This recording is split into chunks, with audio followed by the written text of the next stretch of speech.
Beauty Blend ichgan klientlarim qayta zakaz qilgan zakazlarim hozir buni ham kuryerdan berib yuboraman.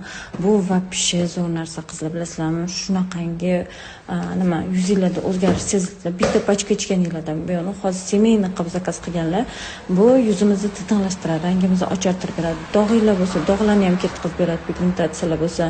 Chunki bitta klientimda realni o'ziflarni, realni rezultatni o'zim ko'zim bilan ko'rdim. Shu bitta pachka ichganlarda вообще effekti zo'r. Buni sostavida Restavrol bor. Saxar ham indeksini, mana bu glukomitskiy indeksi yaxshilab beradi. Chunki buning sostavida o'sha fitalin, fruktoviy ekstrakt, Restavrol bor. Restavrol degan narsani o'qib ko'rsanglar, bu juda ham organizmga kerakli bo'lgan narsa. Mana yuzimizni, sochimizni, tirnog'imizni, mana сияние кожи, rangimizni tiniqlashtirishda вообще zo'r effekt beradi. Ozish protsessida ham ichsanglar bo'ladi, chunki o'sha saxri bor klientlarga saxri normalashtirib beradi.